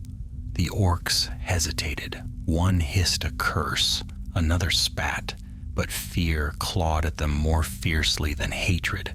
A larger tremor shuddered through the mountain, sending pebbles skittering across the floor. That broke them. Like startled crows, they scrambled toward a side tunnel and vanished into the dark, their footsteps fading quickly. Dwalin snorted. Cowards. Survivors, Balin corrected quietly. Even orcs may fear the wrath of a collapsing mountain. Thráin turned toward the far exit where daylight bled through wide cracks in the stone. Come, before this place decides to seal forever. They made their way across the chamber. The final tunnel ahead had partially collapsed, but there remained a gap large enough to squeeze through. Dwalin smashed loose stones aside, widening their path. One by one, the company slipped through the break. Cold air struck them like a slap. They emerged high upon the mountainside, beneath an overhang of jagged stone. The slopes of Gundabad stretched below, rolling silver beneath the pale sky. Snow whipped across the cliffs in swirling veils. Far below, the forests of the north huddled dark and vast. Thráin breathed deeply of the open air. For the first time since entering the orc-infested halls, he felt the weight lift from his chest. Behind them, the mountain groaned. A deep rumble rippled through the stone, and a plume of dust rose from the fissures near the tunnel they had escaped. A section of the cliff face sheared away with a thunderous roar, carrying tons of rock into the ravine below. Thráin watched, eyes wide. Had we lingered a moment more, we would be entombed. Thráin finished. Let the mountain bury what evil it can. The company stood in silence for a moment, watching the great cloud drift across the sky. The wind moaned over the peaks, carrying the cold scent of ice and old stone. Gundabad trembled behind them, its dark halls collapsing into ruin, as though the mountain itself sought to cleanse the stain of orc dominion. Balin exhaled slowly. "It is done then?" Fundin nodded. "Aye, the war chief is no more. His tribes will falter." But Thráin's gaze was distant, fixed on the horizon. "No," he said softly. "This battle is done, but the war against Shadow never truly ends." Oin stepped closer. "Then what now, Thráin?" He placed his hand upon the iron coffer beneath his cloak. "We return to our kin," he said. "We bring word of what we found, of the relic that lies safe once more, and we ensure that no rising darkness can rally the tribes beneath a false banner." Dwalin grinned. "A long road ahead." "Aye," Thráin replied, eyes glinting, "but we have walked long roads before." The company turned southward, descending the wind-swept slopes of Gundabad. Behind them, the mountain rumbled one last time, its ancient halls collapsing into silence. Ahead lay the world, waiting, and Thráin strode forth, bearing with him not only the relic of his forefathers, but a renewed fire in his heart, one that would drive him onward into the years yet to come. The descent from the high shoulders of Gundabad carried the company along steep ravines and narrow ledges where snow lay in windswept drifts. Though the sun broke through the clouds at times, pale and distant, the cold clung to the rocks like a second skin. Yet the dwarves pressed onward, eager to put distance between themselves and the groaning mountain behind. Gundabad loomed like a great slumbering beast, its halls collapsing inward, sending echoes rolling through the frost-bitten heights. No orc cry rose from its depths now. Only the grinding of stone marked the end of their enemy's stronghold. By midday, the dwarves reached a sheltered valley where the wind softened and the trees grew twisted but tall. Jagged boulders dotted the slopes, their surfaces carved by countless winters. A thin stream wound through the valley, its waters flowing beneath a crust of ice. They paused at its bank to drink and rest. Thráin sank onto a boulder with a groan. "My legs feel like hammered iron." Oin inspected his wounds carefully. "You will mend. A few days' rest, and you'll be walking as sturdily as any Iron Hills warrior." Thráin gave a weary, grateful smile. "If not for you all, I'd be bones in that accursed vault." Dwalin snorted. "We've no taste for leaving kin in orc hands." Fundin gazed northward, where the silhouette of Gundabad rose jagged against the sky. "Let the mountain stand empty. It deserves silence after such corruption." Thráin remained quiet. He crouched beside the stream, dipping his hands into the freezing water. The The shock of cold cleared the lingering fog of battle from his thoughts. He studied his reflection in the rippling surface, his beard tangled from the fight, his brow furrowed, his eyes shadowed by weariness and something deeper. Balin approached him. "Your thoughts are heavy." Thráin looked toward the hidden coffer beneath his cloak. "This relic, I wonder if it was meant to be found." Balin lowered his voice. "You were meant to find it. The seal opened only for you." "That is what troubles me," Thráin murmured. "If the heirs of Durin are called to such places, what is it the mountains seek of us? What fate do they whisper beneath their stones?" "Perhaps none," Balin replied gently. "Or perhaps only remembrance. We cannot always choose the burdens passed to us. We can only carry them with honor." Thráin bowed his head. "Aye." The wind shifted. From far below, faint echoes rose. Distant shouts, the clatter of arms, the ragged cries of retreating orcs. The tribes were scattering as predicted, fleeing into the forests and cliffs in panic. But there were many, and the northern wilds would not be free of them soon. Dwalin stood and hefted his axe. "Shall we hunt the stragglers?" "No," Thráin said firmly. "Let them flee. Without their master, they are rabble. Their quarrels will tear them apart before winter ends." He cast one last look toward the mountain. Then he rose. "We move south. We must reach the lower passes before nightfall." The company set out once more. Their path wound through tangled undergrowth and over ridges slick with ice. The sky darkened as afternoon deepened, clouds thickening overhead like a gathering shroud. Near dusk, they reached a steep ravine where ancient pines clung stubbornly to the slopes. Their branches creaked in the wind, shedding snow in soft cascades. The path narrowed dangerously here, forcing them to walk in single file. Halfway along the ravine, Fundin halted suddenly.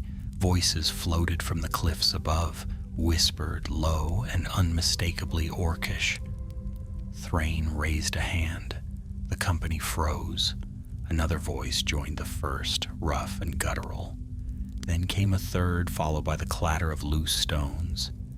"Scouts," Dwalin muttered. "Scavengers searching for their lost chief." Frar leaned heavily on Oin. "If they spot us now, they'll rouse every tribe eastward." Thráin glanced up the slope. Shadows moved among the rocks. 6, maybe 7 orcs. Small in number, but dangerous if left to carry word south. "They cannot be allowed to follow us," Thráin whispered. Dwalin grinned, though the expression was grim. "Then let us climb and silence them." But the slope was treacherous. Loose shale crumbled beneath their feet, threatening to send them sliding into the ravine below. Stealth would be difficult. Thráin studied the landscape. A narrow side path branched upward toward the ledge where the scouts moved, half hidden by brush and twisted roots. He nodded toward it. Up there, quietly. They followed the narrow trail, each step carefully placed. The air grew colder as they climbed. The whispers above grew clearer, orcs muttering about lost messages, buried tunnels, and the crownless chieftain who had promised them dominion. Thráin felt a flicker of unease. If this patrol carried any knowledge of the war chief's intentions, word might spread to far-off tribes, even to the Grey Mountains. They reached a small plateau where the path widened. The orcs were close now, no more than a dozen paces above, gathered around the remains of a recent campfire. Thráin motioned the others into position. Dwalin and Fundin circled to the left. Balin and Oin edged to the right. Thráin moved straight ahead, crouching low among the brush. Frar stayed behind, hidden among the rocks. The orcs continued their bitter argument, unaware of the danger gathering around them. One hissed, "The chief should have returned by now." Another spat, "He's dead, I tell you. I heard it in the tremors. The mountain swallowed him." The largest of the group snarled, "Then we take what remains. The tribes will need a new leader." A smaller orc chittered, "And who would follow you, Runt?" The large one raised his blade. "Say that again." He never finished. Thráin rose from the brush like a shadow given form. "Neither of you will lead," he said. Then steel met flesh. Thráin's axe cleaved through the first orc before it could scream. Dwalin crashed into the second with the weight of a charging ram. Fundin swept his blade low, felling two in a single stroke. Balin and Oin struck swiftly from the flanks, dispatching the startled stragglers. The last orc bolted toward the cliff's edge. Thráin hurled a throwing axe. It struck true, and the creature fell without a sound. The plateau fell silent. Balin wiped his blade. "That was quick." Dwalin grinned. "Should have lasted longer." Thráin surveyed the bodies. "We cannot linger. There may be others nearby." They turned to leave, but as Thráin stepped back onto the trail, he felt something shift beneath his boot. A faint metallic sound echoed from the rocks. He crouched and brushed aside snow. There, half buried in the frost, lay a shard of dark iron, curved like a fang etched with a zigzag rune, a mark he recognized. Balin leaned closer. "Is that—" Thráin nodded grimly. "The mark of the war chief. These scouts bore his sigil. They were his personal hunters." Fundin frowned. "Hunting what? Or whom?" Thráin's expression hardened. "They were not searching for us." He turned the shard in his palm. "They were searching for him." The company exchanged uneasy glances. The war chief was dead, yet his hunters scoured the mountains for their missing master, unaware of his fate. And if they did not return with news, the tribes might cling to hope of his survival, which meant the shadow of his rule might linger long after his death. Thráin closed his fist around the shard. "Come," he said. "We must ensure the mountains know the truth." They continued down the ravine as the last light faded from the sky, leaving only the whisper of wind and the long, cold night awaiting them. Far behind, Gundabad rumbled in its deep places, yet even beneath that sound, Thráin felt a whisper of unease, for sometimes in the wild places of the world, shadows did not die as easily as flesh. Night draped itself across the northern wilds like a vast, silent cloak. The pale gleam of the moon cast long silver lines through the pines, and the wind murmured faintly among their branches, never still, never warm. Thráin's company descended from the cliffs into a dense forest where frost clung to every branch, and the ground lay softened by winter moss. Their breath formed pale clouds as they marched, keeping close to one another, for the dark between the trees felt deep as mountain caverns. Though they had escaped the collapsing halls of Gundabad, a lingering heaviness clung to them, like a shadow that refused to fade. The war chief was dead, his tribe leaderless, yet Thráin felt no ease. The iron shard bearing the Orc Lord's rune weighed heavily in his pocket, as though it whispered of unfinished matters. They traveled until the moon rode high. At last, they reached a small clearing flanked by leaning stones and crooked trunks. A low ridge sheltered it from the worst of the wind. "We rest here," Thráin said. "We have earned at least a few hours' peace." Dwalin dropped his pack with a grunt. Peace would be finer with a fire, but the smoke may draw unwanted eyes. Balin shook his head. We've seen enough orc spoor for one night. They're scattered but not gone. Frar eased himself onto a fallen log, wincing as Oin inspected the bruises across his ribs. I feel like the mountain rolled over me. It nearly did, Oin replied. Hold still. Thráin paced to the edge of the clearing, studying the tree line. Frost spark motes drifted on the air where moonlight touched the needles, a small, strange beauty amid the cold. He let the stillness seep into him, but his thoughts remained restless.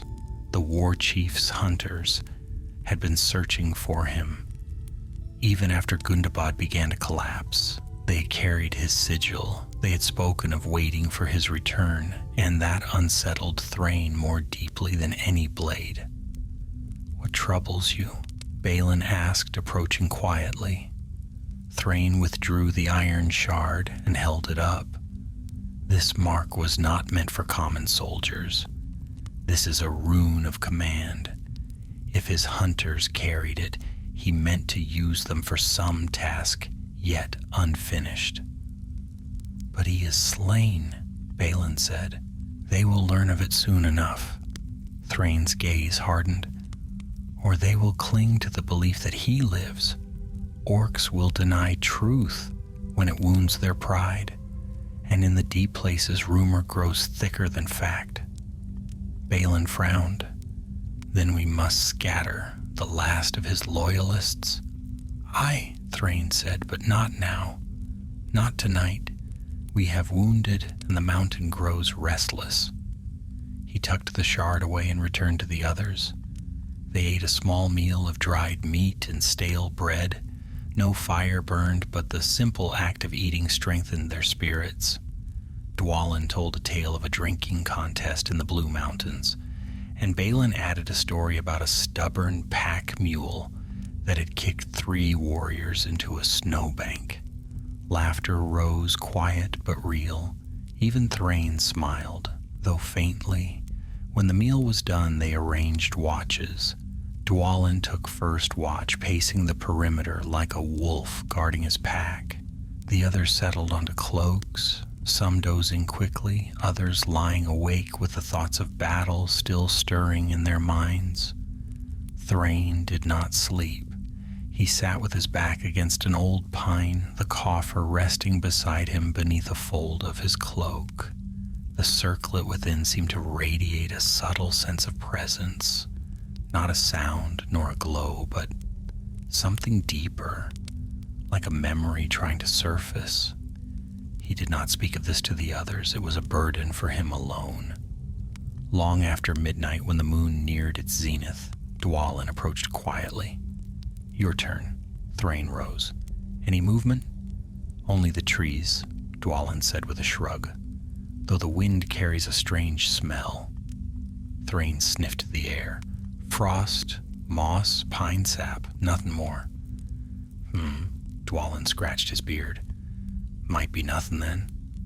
Thráin took his place at the edge of the clearing as Dwalin settled down with a grunt. Silence settled once more. But as the minutes stretched, Thráin felt a faint prickle on the back of his neck. A sensation he had learned not to ignore. He scanned the trees. No movement, no sound, yet something pressed against his awareness, subtle as a whisper on the wind. A presence. He drew his axe quietly. From the shadows beyond the tree line, a flicker of movement. Not Orcish. Too light, too graceful, a shadow flitted between the trees, then vanished. Thráin whispered, "Show yourself." No answer. He stepped forward, careful not to wake the others. He moved between the pines, deeper into the moonlit hush. The air grew oddly still. Then a low voice came from behind him. "You stride boldly in these wilds, son of Thror." Thráin spun, axe raised. A tall figure stepped from behind a leaning stone, cloaked in deep gray hood drawn low, face half hidden. But even in the darkness, Thráin knew him. The wanderer from the hollow camp beneath the high ridge. the man who had watched the orc host pass. "You," Thráin said, "you followed us." The stranger inclined his head. "As you followed the orcs." Thráin felt tension coil in his muscles. "Speak your name, wanderer." "I have many, and none that matter here," the man replied calmly.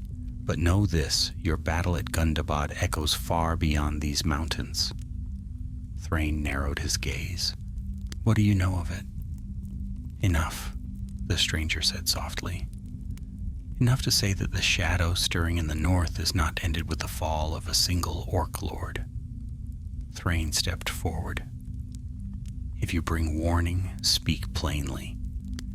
If you bring threat, know I am weary of riddles." A faint smile touched the stranger's lips. "Not threat, caution. Gundabad is wounded but not dead. The orcs will gnash their teeth and tear at one another in their grief, but in time they will rise again, for the darkness that drives them is not quenched." Thráin bristled. "We know this. We fight it in every age." The man's eyes glimmered from beneath the hood. "And you will continue to fight, Thráin, for the world has long shadows yet." Thráin stared at him. The stranger's calmness unsettled him more than any orc howl. "What do you truly seek?" Thráin demanded. "For now," the man said, "only to see that you leave these mountains alive. The tribes will hunt the one who slew their chieftain. You must move south quickly, or they will catch your trail." Thráin tightened his grip on his axe. "Why aid us?" The stranger paused as though considering the question deeply. "For the same reason I warned you in the high passes," he said at last. "Because there are roads yet ahead of you. Roads you must walk, whether by your choosing or by fate's hand." Thráin's breath stilled. The words struck him in a place he could not name. He felt as though unseen strands had been drawn tighter around him. Then the stranger straightened, lifting his hood slightly. "I take my leave. But remember, son of Thror, not all shadows come from the enemy. Some are born of grief and walk beside you even in the brightest halls." He stepped back into the trees. Thráin took a step after him. "Wait." When he reached the tree line, the stranger was gone. Only the faint whisper of wind remained. He returned to the clearing, troubled. Dwalin stirred. "All's well?" Thráin nodded slowly. "Aye, all's well." But he did not believe it. He sat again beneath the pine, staring at the dark woods where the stranger had vanished. The night moved on, but Thráin's thoughts did not rest. The words lingered around him like smoke, sinking deep into his heart. "Some shadows are born of grief." He knew not what the man meant, but deep within, a quiet dread stirred, one that had nothing to do with orcs, or mountains, or relics, a dread that whispered of paths yet to come. Dawn crept slowly into the clearing, its pale light filtering through the frost-laden branches. When the first golden threads touched the ground, Thráin rose at once, though he had slept little.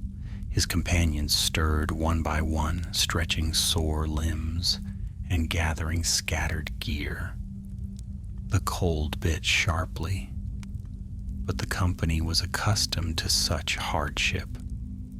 Dwalin looked at Thráin's face and grunted softly. "You look as though you wrestled ghosts all night." Thráin pulled his cloak tighter. Sleep came thinly. Balin studied him with quiet concern. Another tremor of thought? Thráin hesitated. The memory of the gray-cloaked stranger still lingered. His voice, his warning, the unsettling sense of foresight in his words. But Thráin shook his head. "Nothing that will hinder our march." Oin approached, shouldering his pack. "The sooner we reach the southern vales, the better. The orcs will scatter in confusion, but not all will flee from us. Some may seek revenge. Aye, Thráin said, and we must remain ahead of them. They set off at once. Their path wound through dense forest, where frost cracked beneath their boots, and the breath of winter clung to the air. Sunlight pierced the branches in thin lances, illuminating snow dust that drifted like faint stars among the trees. As they traveled, the land slowly changed. The steep cliffs gave way to rolling foothills, though the shadows between the trees remained deep. Here the forest grew thick with old pines and towering oaks, their trunks twisted by countless storms. Ravens croaked overhead, watching from high branches with restless wings. By midday, the company reached a long ridge overlooking a wide expanse of woodland. The peaks of Gundabad were now distant, shrouded in a lingering haze of dust and falling stone. Balin paused at the ridge's edge. Strange to see it quiet, as if the mountain itself seeks rest. "It will have it," Dwalin muttered. "No orc will trouble those halls again for some time." Thráin remained silent, though he did not doubt their victory. The stranger's warning whispered in the back of his mind. Not all shadows fade swiftly. They descended into the forest's deeper folds. The trees grew closer, weaving a canopy that dimmed the light. Roots twisted beneath the earth like ancient serpents. Moss clung to every stone, but the forest was not silent. Soon they heard it, faint, irregular movement to the east, small skittering steps. A low grunt, then a sharp snarl carried on the wind. Balin froze. "Orcs!" Dwalin hefted his axe. "Let them come." Thráin raised a hand. "Not yet, listen." More sounds followed, breaking branches, panting breaths, the thud of bodies stumbling through brush. Not a war party, something else, something frantic. Oin frowned. They flee from something. Fundin scanned the undergrowth. "But what?" The answer came moments later. From between the pines burst a pair of orcs, wild-eyed, wounded, covered in dust and blood. They sprinted through the clearing with desperate haste, barely noticing the dwarves at first. Behind them came more, ragged, disordered, stumbling over one another in panic. They skidded to a halt when they saw the company. One shrieked in rage. Another raised its blade, trembling, but none charged forward. Their terror was greater than their hatred. Thráin stepped forward. "State your purpose, creatures of filth." The lead orc snarled, but his voice cracked. We flee the mountain." "We know," Dwalin said coldly. "Your master is dead." The orc spat blood. "Dead? No, not dead. Not until he returns. Not until he stirs again." Thráin tensed. "What do you mean?" The creature's face twisted with confusion. The mountain roared after he entered the deep vault. The stones cried out. We felt him. His anger, his hunger. He cannot die there. He will return." Dwalin stepped forward, fury tightening his grip. "He lies crushed beneath the fallen hall. Your coward lies dead without question." But the orc only shook his head violently. No. He spoke of a promise, a binding oath sealed in the dark places. He cannot fall until his claim is fulfilled." Whatever the creature meant was lost, for panic surged through the group.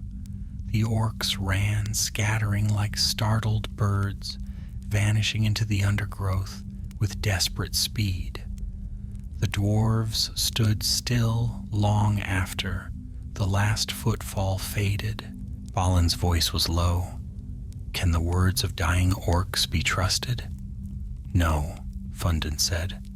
"Aye," Dwalin agreed, but Thráin did not answer. A weight settled upon his chest, heavier than the cold air. The stranger's warning echoed softly. "Not all shadows come from the enemy. Some are born of grief." Thráin's grief, his anger, his sense of unfinished reckoning. Could these shadows have stirred anything within the vault? Had the war chief touched something, awakened something before he died? Thráin forced the thought aside. We continue, eyes sharp, ears open. We do not know what storms follow us. The company moved on, deeper into the forest's winding paths. The shadows lengthened as the afternoon passed. Occasional distant cries drifted through the trees, some orcish, some from beasts of the wild, yet none approached. They walked until the light faded entirely, and the first stars flickered through gaps in the branches. At last they reached a sheltered hollow beside a bent oak, where moss-covered stones formed a natural ring. "We rest here," Thráin said, "but with doubled watches." The company settled in cautiously. Dwalin lit a small fire beneath a rocky overhang, its glow faint and well hidden. The warmth eased their weary limbs, and for a time they sat in quiet reflection. Frar exhaled slowly. "We live still. That is worthy enough." Balin smiled thinly. "Aye, yet the path ahead feels unsettled." Fundin poked the fire with a stick. "The mountain collapses, orcs scatter, and still shadows follow us. When will this journey's weight lift?" Thráin stared into the flames. The firelight flickered across his features, revealing weariness, pride, and a hint of sorrow. "When the mountain forgets its grief," he said quietly, "and that may be long in coming." Night deepened. One by one, the dwarves lay down to rest. Thráin remained awake by the fire, keeping watch as the flames dwindled to embers. The forest around him shifted with quiet sounds. Then, soft as a breath, a whisper rode the wind. Not words, a feeling, a presence far off, deep and cold. Thráin rose slowly, the hair along his neck prickling. But when he looked into the dark, nothing stirred. Only the long, silent trees watched him. He returned to the dying fire and sat with his axe across his knees, keeping vigil through the long hours until dawn. For though the war chief lay dead beneath the stones, the shadow he cast had not yet wholly faded. Dawn broke gray and cold, its light thin as if the sun itself hesitated to pierce the deep woods. Mist clung low among the trunks, rising in ghostly wisps that drifted across the hollow where Thráin's company had slept. Frost glimmered faintly on their cloaks, and the dying embers of the fire lay half buried beneath ash. Thráin rose before the others, as he often did. Weariness dragged at his limbs, but his mind remained sharp, unsettled by the whisper that had stirred him the night before. The forest seemed heavy with watching stillness. Even the birds held their silence. Dwalin woke next, pushing himself upright with a grunt. Another night survived. If doom comes for us, it walks slowly. Thráin offered a faint smile but said nothing. He scanned the tree line once more before calling the others to readiness. They set out when the sun was barely above the horizon. Mist drifted between the trees like tattered veils, and the breath of winter clung close. The deeper they moved into the forest, the more the land softened. Scattered brambles, patches of moss, and frozen pools marked their passage. At first their journey was quiet, but not long after midday they heard signs of movement, faint crunching leaves, distant clicks of stone, and the rustle of branches above them. Footsteps. Balin tensed. More orcs? Oin shook his head. Too light, too unsure. Fundin murmured. Beasts, maybe. No, Thráin said. Someone searches. They pressed on cautiously. The sounds grew clearer, approaching, weaving to and fro as though following a trail they had difficulty reading. At last, After rounding a bend where roots coiled like serpents beneath the earth, the shapes came into view. 2 figures stepped into the path ahead, elves, tall, lithe, clad in gray and green. Their hair dark as ravens' wings, their faces pale and youthful, though their eyes held the long knowledge of forest watchers. Bowstrings glistened with frost. Knives gleamed at their belts. The first raised a hand in greeting. "Hail, travelers of Durin's folk," he said. His voice flowed lightly despite the cold. "We mean you no harm," Dwalin muttered under his breath. "Pity."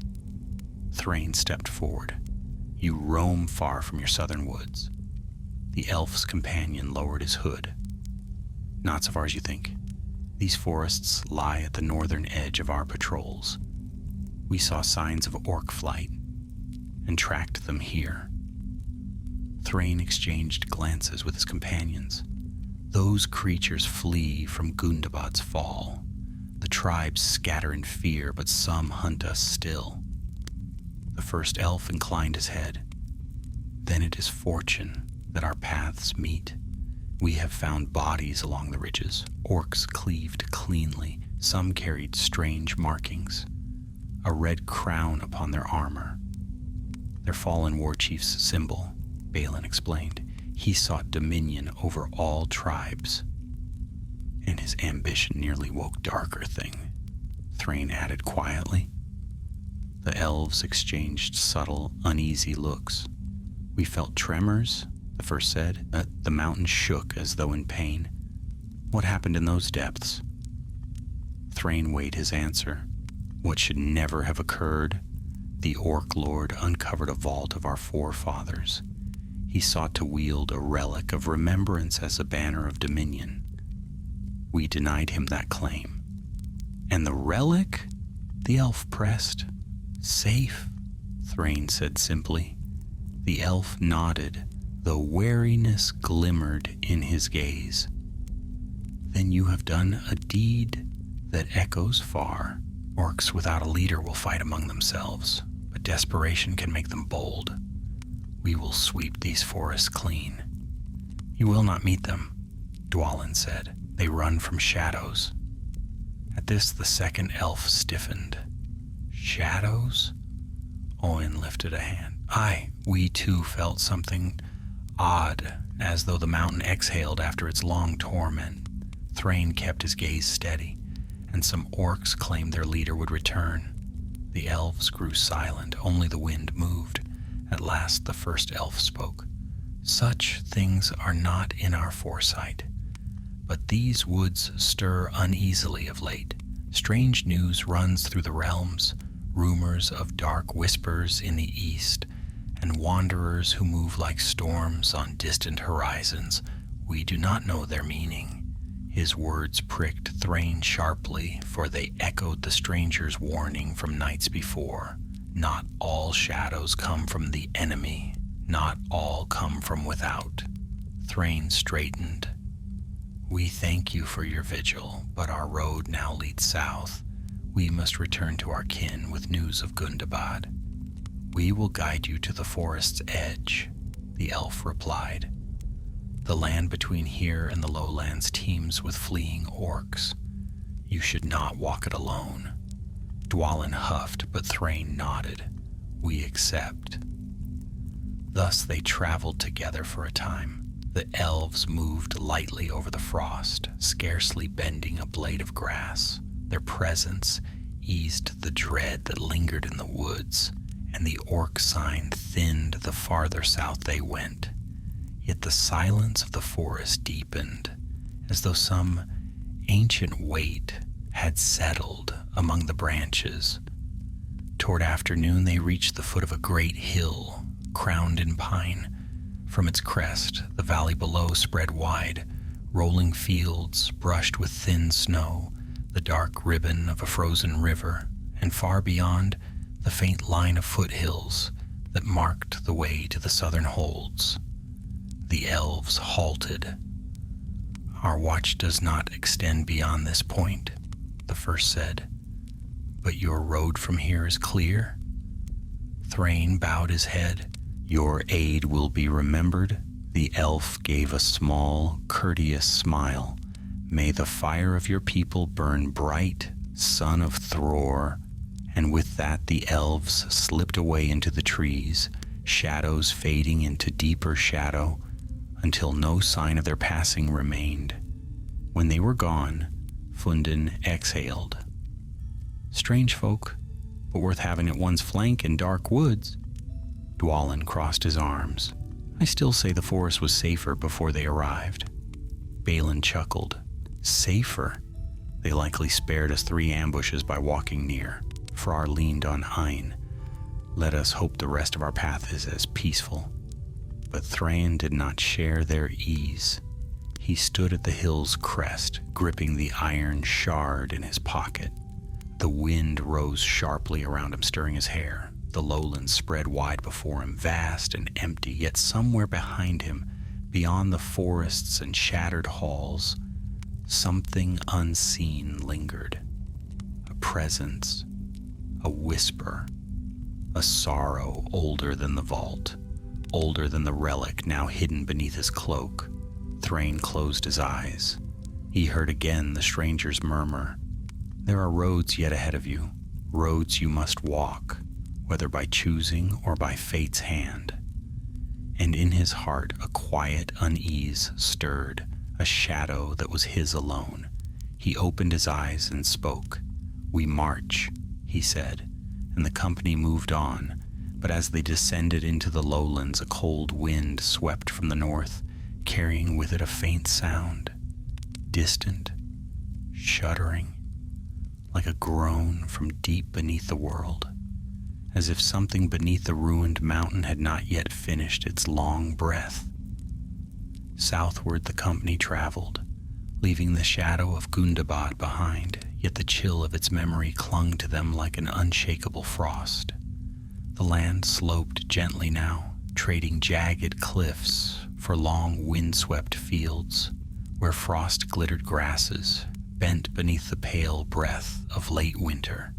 Sparse stands of birch drifted past in lonely clusters, their white trunks gleaming like ghosts in the morning sun. For a time the silence felt gentler than the heavy hush of the forest. The vastness of the plains gave space for breath, and though the air was cold, it carried no hint of the malice that had filled the northern heights. Still, Thráin walked with the iron shard in his pocket and the coffer beneath his cloak, and his thoughts never strayed far from the mountain behind them. When the sun reached its zenith, they turned toward a low ridge overlooking a broad valley. In its center lay a shallow lake, frozen into stillness, its surface reflecting the sky like polished glass. On its far shore, a scattering of stone ruins lay half buried, a once small outpost of Durin's folk, abandoned centuries before the coming of the Orcs. Balin halted at the ridge's crest. "I recognize these stones. Maps said a watchtower stood here in days when our kin guarded the northern roads." Dwalin snorted. "If ever a place deserved a watchtower, it is this cursed plain." "Cursed no longer," Fundin said, resting his hand on his axe. "The war chief lies dead. His shadow thins." Owen frowned. "Aye, but shadows of fear linger long." Thráin looked down at the ruins. "We rest there. The stones will shield us from the wind." They descended toward the frozen lake. The ice creaked softly beneath distant gusts, as though stirred by a breath from deep below. Thráin's gaze lingered on that still surface, faintly troubled by the way it shimmered, not with the warmth of sun, but with an eerie, pale sheen. They skirted the lake's edge and reached the crumbled watchtower. Only the foundation stones remained, blackened with age. A few blocks still bore etched patterns, stars, runes, traces of old craft nearly lost to time. The dwarves set their packs down and worked quickly. Thráin rested against a weathered stone while Oin inspected his injuries anew. Dwalin marched along the ridge, checking for hidden dangers. Balin and Fundin collected fallen branches from the sparse woodland nearby. At last, they kindled a small fire amid the ruins. Smoke curled upward, thin and white, dispersing quickly in the cold air. For the first time since they left the high passes, warmth settled around them. Thráin sighed deeply. If the next part of our journey is this quiet, I'll count myself lucky indeed. Dwalin snorted. Quiet is suspicious? Balin chuckled. He means he would prefer noise? No, Dwalin replied. I'd simply prefer something I can hit with my axe. A ripple of laughter passed through the company, small but welcome. Yet Thráin remained apart. He rested atop a broken step, the coffer on his knees, his eyes fixed on the horizon where Gundabad had long since disappeared from sight. Balin approached slowly. You have not spoken for some time. Thráin drew a slow breath. I am thinking. Of the mountain? Balin asked gently. Aye, Thráin replied, and of what lies beneath it now. And of the orcs we met in the woods, half mad with fear, yet claiming their master lives still. Balin frowned. You know he died by your axe. We all saw it. I know, Thráin said, yet the thought troubles me. He was cunning, more cunning than any chieftain I have faced. His mind grasped meaning, his will endured. Something drove him past the hunger for blood, and he spoke of a promise, a claim. Balin shifted uneasily. You think he touched something in the vault? Thráin shook his head. Not touched, but perhaps awakened. The vault was old, older than the halls above it. Our forefathers sealed more than just memory within those stones. Balin hesitated. Do you fear something escaped? No, Thráin said quietly. I fear something lingered. Before Balin could reply, a shrill cry echoed across the lake. Not the howl of a wolf, not the croak of a raven, a horn, thin, weak, but unmistakably dwarven. The company leapt to their feet. Dwalin roared, To arms! Someone calls for aid! They scrambled toward the ridge. From its crest, they scanned the valley, and there, near the frozen lake's far shore, a lone figure stumbled from the trees, waving a short horn before collapsing into the snow. Thráin gasped, A dwarf! Thráin did not wait. Follow me. They raced down the slope, boots pounding across the frozen earth. Thráin reached the fallen stranger first and knelt. The dwarf lay face down, cloak torn, beard frozen with frost. Thráin rolled him gently onto his back. The stranger's eyes fluttered open, pain twisted his features. You, he gasped. You are Thráin, son of Thror. Thráin's heart tightened. I am. What happened? The dwarf clutched at Thráin's cloak. We came from the east, scouts from the Iron Hills. We tracked orc movement, remnants fleeing the mountains. He coughed, blood flecking his lips. They spoke of a leader who cannot die, a shadow with no body, a voice beneath the stone. Dwalin growled, Lies to frighten fools. But the stranger shook his head violently. No, they believed it. They followed it. He trembled. A cold presence. Deeper than the halls you collapsed, as though the mountain itself whispered. Thráin felt his chest go still. Balin knelt beside him. You must rest. Speak slowly. No time, the dying dwarf rasped. They marched southward, toward the old road. Said they go to meet him. Said he would return, as long as the mountain remembers his hatred. Those final words shuddered through the air like a passing storm. The dwarf coughed once more and went still.